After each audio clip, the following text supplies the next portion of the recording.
So I'd like to go back a year, if I may, to the strikes that were brought by the lawyers and teachers in Anglophone Cameroon in October 2016.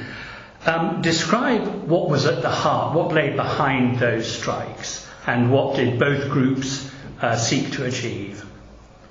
We started the strike. We started the strike action because, from the lawyers' perspective, because the lawyers were the ones who started the strike on the 11th of October. We started the strike action as a result of what we felt there was the marginalization in the judicial system. So we felt that there were certain things that government had to do to ensure that the constitution, which talks about the bicultural, bidual, and bilingual nature of our country, should be respected. Through that, it was the immediate cause was the fallout of the failure to have a translated version of the OHADA. But prior to that, in 2015, we had met in Bamenda. Bamenda is the capital of the Northwest region, which is situated in southern Cameroon, or West Cameroon, or Anglophone Cameroon, as we'll call it. We had a common law lawyers conference wherein we had tabled a memorandum to government where we asked for certain things. For example, a common law bench at the Supreme Court, a common law section at the NAM, to ensure that civil law trained magistrates should be redeployed to the civil law sectors part of the country, that's East Cameroon, and common law magistrates should be redeployed to the southwest and the northwest. We have already talked about a law school. These and many other things, and we talked about a federation. These and many other things were discussed during the 2015 Common Law Lawyers Conference in Bamenda. We followed it up with the 2016 conference in Boya, which reaffirmed the resolution of the Bamenda Declaration. And because of the apathy of government, because of government's failure to react, because of the fact that the Minister of Justice till date has never replied to us that he received the memo. I was part of the delegation that deposited the memo at the bar headquarters, one for the bar president and one for the Minister of Justice. We have acknowledgement of receipts. When they received it, they gave us an acknowledgement that they had received it, but till date, the minister has not written to us. The minister did not even attempt to try to address some of the issues that we raised. And after we started with a 3-day strike action, then moved to a week, and that's how it progressed until the 21st of November, when the teachers joined us in a strike action that paralyzed the schools and the courts in the entire southern Cameroon. That's a geographical entity called southern Cameroon. We decided to create a consortium when we felt that there was nobody in control. We felt that the consortium could bring everybody together so that we could have a chain of command where at least we could ensure that violence did not take place, ensure that people should not take advantage of the strike actions to settle personal scores. So that is how the Cameroon Anglophone Civil Society Consortium came into birth. Now, underlying the specific issues that you wished to discuss and to alter in relation to the law and education, this issue, of course, has a much longer history. I wonder if you could summarise that and perhaps say the extent to which the issues that are being raised are to do with language, or the extent to which they're to do with more than that. No, it goes beyond language. It's also a cultural issue. Language is part of it, but it's a cultural issue. We know the history of Cameroon. We know how the two peoples came together. We know how at Fumban it was a bazaar. There was not really an accord. It was a bazaar at Fumban. We know how President Aijo violated the agreements at Fumban. We know how President Biya had to change the name of the country in 1984 from United Republic of Cameroon to La République de Cameroon, a name which was used by French-speaking Cameroon prior to us coming together. So these are things that over the years, we know how the position of second in command used to be. There was a gentleman's agreement wherein constitutional provisions, wherein if the president was francophone, the next in command would be an anglophone. But these things were gradually eroded. Today, an Anglophone is fourth in their hierarchy because you have the president, you have the speaker of the Senate, the president of the Senate, you have the speaker of the National Assembly, and the prime minister, who is an Anglophone. So, and also the economic well-being of the people of the Southern Cameroons, the marketing board, the Cameroon Bank, the Power Cam. All these were companies and industries which were very vibrant as a result of us coming together. Something happened, I don't know what happened, but it's clear that all of them are dead. So we've been left impoverished economically. Politically, we don't have any force, any weight in terms of the hierarchy, what is going on in the country. So, and also the perception that we are a second-class citizen in the country, the perception that we are not treated as Francophones are treated in Cameroon.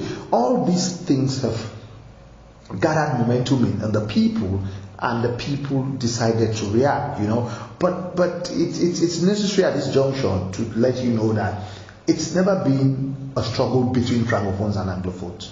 The average Anglophone likes a Francophone and vice versa. It's against the institution. It's true that when tempers flare, when emotions run riot, people might pick the others, like pick Francophones and vice versa. But it's not about that Francophone. I think it's the marginalization. I think it's the second-class treatment. I think it's the fact that the government in place still considers the Anglophones like outsiders. I think it's the fact that the Anglophones are not fully integrated in the system. I'll give you an example.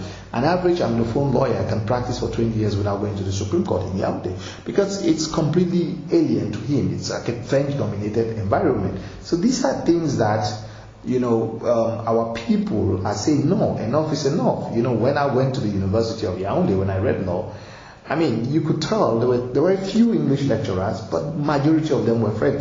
Even the English lecturers, they would teach and summarize in French, but most of the French lecturers would just teach in French. A course like constitutional law, civil law, would just teach in French without even trying to summarize in English. So we have issues that can be addressed as a family. We have issues that we can sit on the table and address, but there needs to be a constitutional reform. Because the problem is also constitutional. There needs to be a constitutional reform. A constitutional reform wherein we would have a federal structure, we will have a rotational presidency, and we would have the position of vice president enshrined in the constitution, and also constitutional provisions and guarantees, about not just the bilingual, bicultural, and bidual nature, but to enshrine it in such a way that all laws will be passed in English and French, must be passed in English and French. Before we ratify a treaty, it should be clear that it should be English and French. These are things that would help to make the Anglophones, or West Cameroonians, or Southern Cameroonians, I would call them, feel that they are part of the country. Going back to the events of 12 months ago, after the strikes, there was something in the nature of a dialogue. But then at the end of the year, you and other leaders within the Anglophone community were arrested and put into jail and only released on the 30th of August 2017 this year. Was it a surprise that you were jailed? Well, we started having talks with government. They had talks with the teachers and the lawyers, two separate talks, but we had insisted that because the problem had gone beyond just that of teachers and lawyers, we felt that they could talk with the civil society organization representing the entire Anglophones, because it wasn't just only teachers and lawyers, the problems that the other sectors, the business sectors, others faced. But the government decided to talk to teachers and lawyers. But because there was no progress, most people blame the intransigent or our intransigent. No, it wasn't like that. I think we were talking to government. We wanted a solution. But also government had its own agenda. At times they come to a meeting they were not ready to concede certain demands that we made. I remember that we asked for the release of 21 young Anglophones who were detained, and government could not give us any guarantees that they will be detained, they will be released. And our people they were putting pressure. They were also asking. When the meetings failed, we were still trying to find a solution. It's not like we just didn't want to see progress. I mean, we were still, I was speaking to Mr. Tassan, who was the Director of Programs of the consortium and the Secretary General of CATU, and also with Dr. Fontaine, who was in charge of SINES, the Secretary General of SINES, and also the Secretary General of the consortium. We're finding a solution. It failed, but we were still thinking that we would talk to government. Unfortunately for the country, on the 17th of January, we were arrested, the internet was called. Did I think? Yes, I had a feeling that because the meetings had failed and they wanted to show to the world that it was as a result of our intransigence, I had a feeling that they would arrest us, and I was informed the day I was going to be arrested that we would be arrested. But because we believe in what we were doing, because we felt that we were not out to destabilize the state, we knew that we were representing our people, we were fighting for the interests of our people. We wanted our voices to be heard, we wanted the voices of our people to be heard. I think it was a price worth paying. And if they were to rewind the hands of the clock, I think we would be ready to still pay the price, insofar as we know that we are fighting for our people and we're not breaking the laws of the country. At the same time, the government instituted an internet ban in the Anglophone regions that was to last 93 days, and the crisis has continued.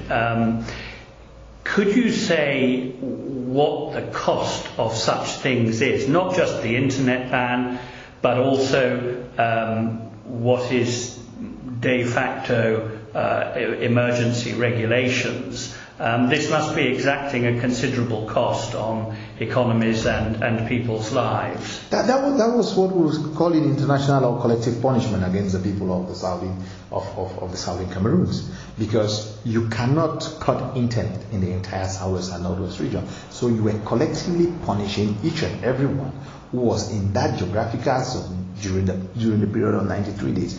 Boya, the capital of the southwest region, is the Silicon Mountain of Cameroon.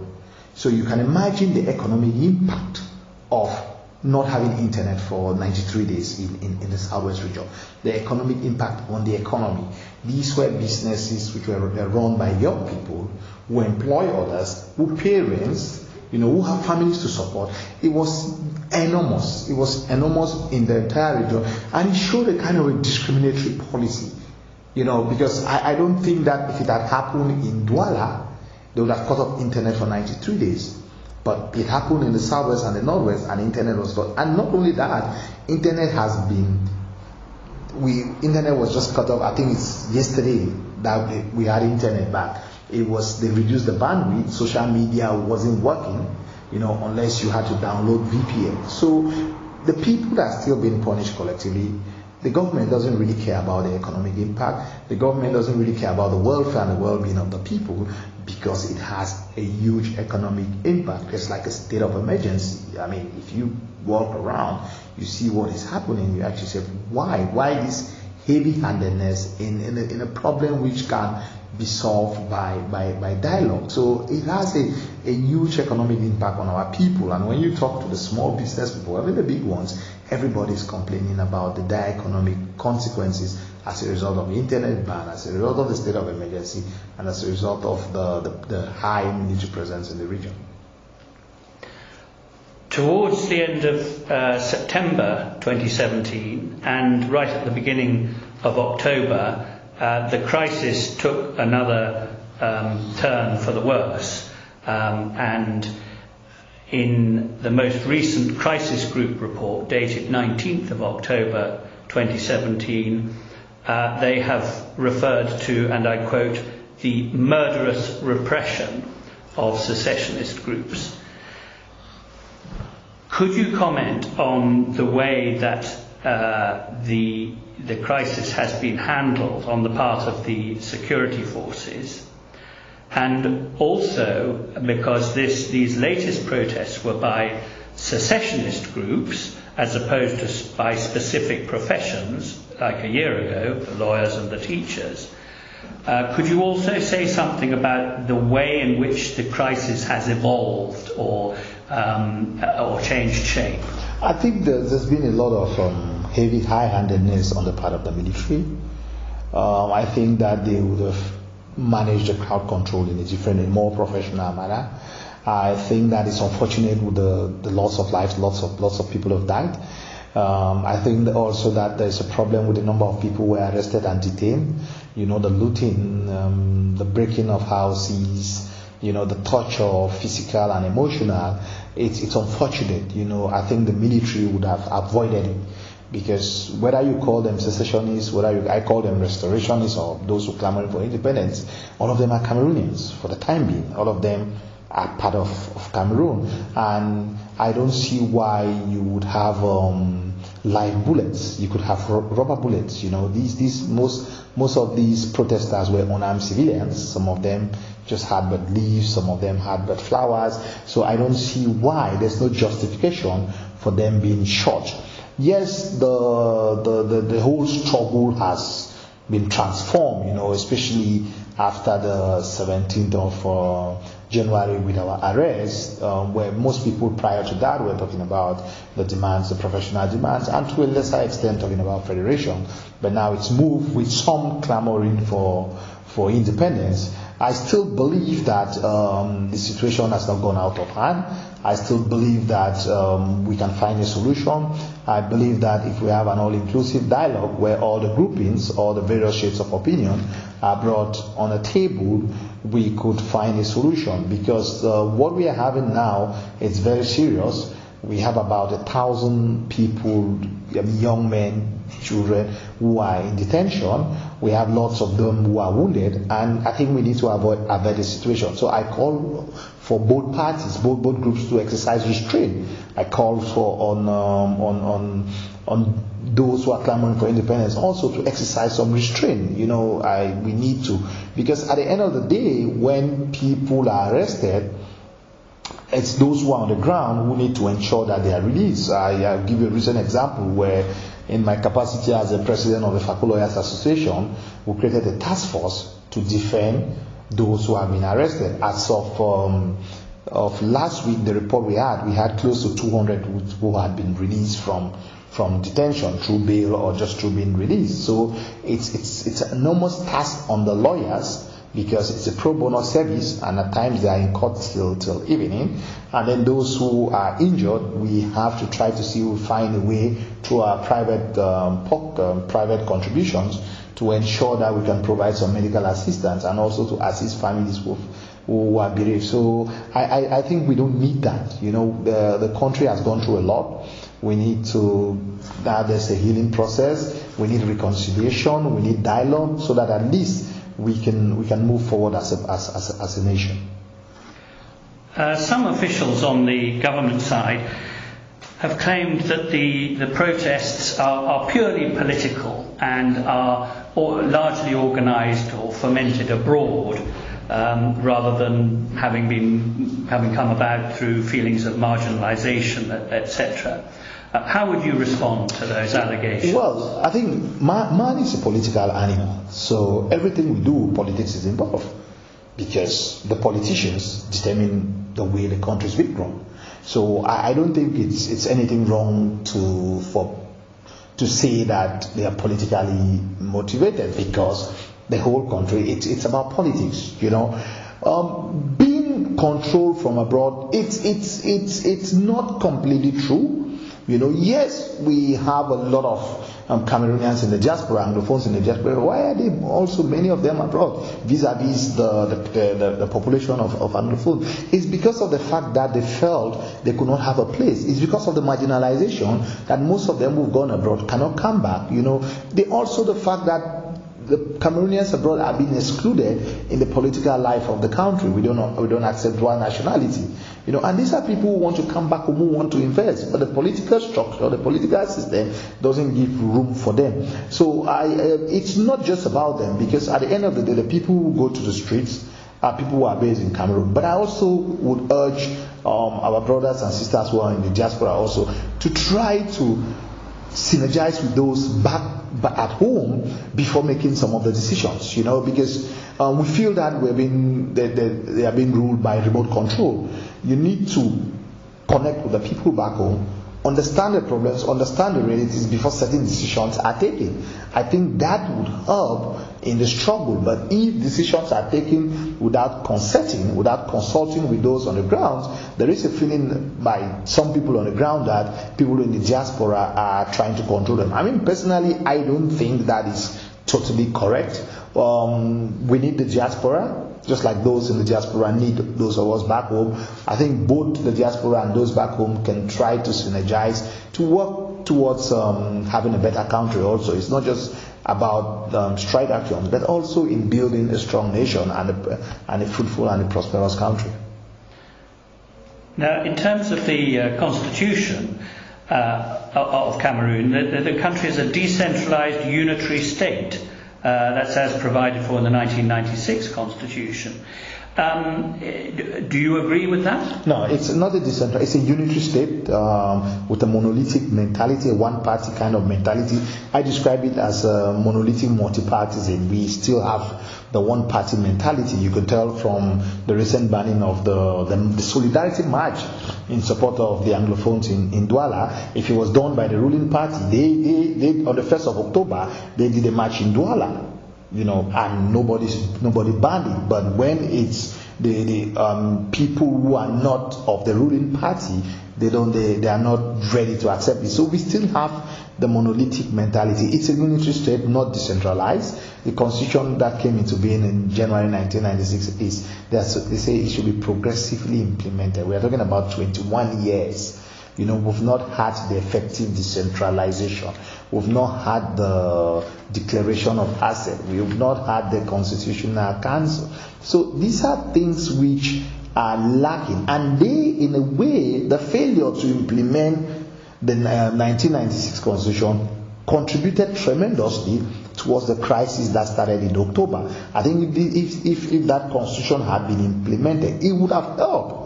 I'm not saying that it might have averted it, but it would have helped in solving some of the problems which are being raised. And I have the feeling that it's too little too late. Even with the decentralization, it's not enough because people have moved beyond the stage of just a decentralization within the context of the constitution, because federalism is also decentralization. So I'm talking about decentralization within the context of the 1996 constitution. We need to elect our governors. We need to have our regional assemblies. These are the things that we need to have. It's not sufficient just to elect a mayor. What is the role of a divisional officer? What is the role of a senior divisional officer? Why can't we do without them? Those are unnecessary bureaucratic red tapes in processing documents and files, in layers of violating the rights of people without, they don't contribute anything to the welfare and the well-being. They are only useful because we have a democratic dictatorship, as I'll call it. Because if we really have a genuine democracy in Cameroon, we don't need the DOs, we don't need the SDOs. We need elected mayors, we need regional governors, we need the regional council. They will play the role. In other countries, we see that they don't have divisional office. They call them chef-ter. Chef-ter is what? Chief of the land, owner of the land. Is that not a form? It's only from the title. It's very oppressive. So I think we need to move beyond the stage of having a GO and an SDO and have elected officers. And how do we need to work? And we can only have them through going back to the drawing board and having a federal structure that would best address the issues faced by Cameroonians, not only Anglophones, the South, the North, the East, and the West. Each and every one should feel that the country caters for his or her needs, that the country takes into consideration his or her specificity. We're not just fighting for the Anglophone, we're fighting for a better Cameroon for everybody. I've seen many reports about the crisis that conclude by calling for dialogue, inverted commas.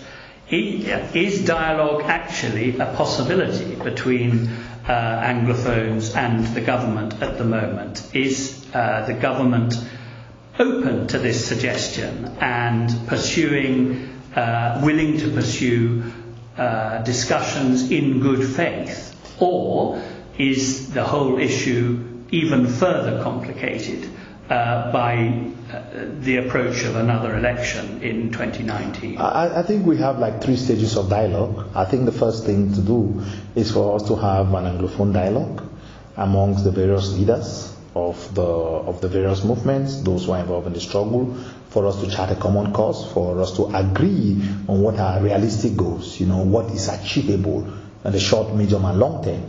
We equally need to have, after that, we need to have now like a Constituent Assembly of the All Anglophone Conference 3. I had called it last year in November. I said an Anglophone Dialogue Forum should be convened, where Anglophones, after their leaders have met, to really try to, choose people who will represent them if there was to be a major dialogue. Then the dialogue now with the state, because it's a crisis that we know is an Anglophone crisis, which the president acknowledged it, a dialogue between the state and the Anglophones. That is very important. Then another dialogue would have to be the bigger dialogue in the country, because the problems we face as Anglophones or as a people, for us, we need a big picture of the Cameroonian problem. We would have to solve the problem also, to try to address issues that affect other facets of life in the country, so that we are not seen to be only interested in the problems that plagues and concerns Anglophone. But the big picture, just like what you said, is that people are positioning for 2018. Everybody is looking at 2018, and that might affect a genuine dialogue. But I think that to have the country as one, unity in diversity, it's more important to me than electioneering. Can we have a small truth and reconciliation commission, where we chart a new course, where we sit down and talk, which will lead to amendment of the Constitution.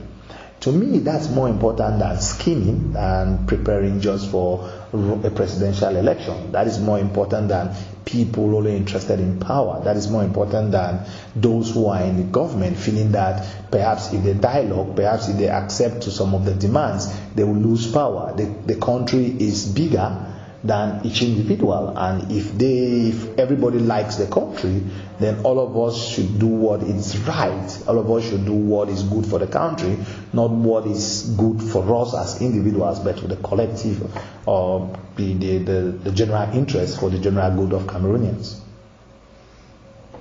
Does it complicate matters that the head of government is for substantial periods absent from the country, and the governmental system relies very heavily on his authority? Yeah, I think we're taking judicial notice of the fact that we have an absentee landlord who would spend most of his time in Geneva, and unfortunately also that he wields absolute power. So whilst he's not around, there is complete inertia, nothing really happens. But of late, we don't know also in his absence who gave the instructions for the soldiers to shoot people. We don't really know who gave the instructions for people to be arrested.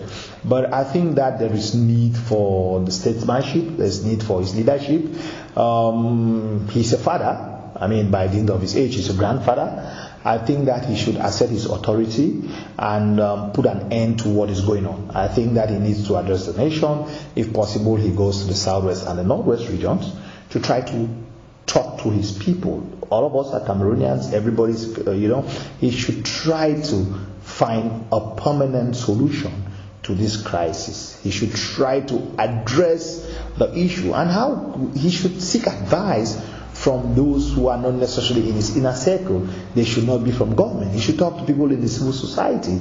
He should talk to the clergy. He should talk to opinion leaders. He should talk to some opposition leaders.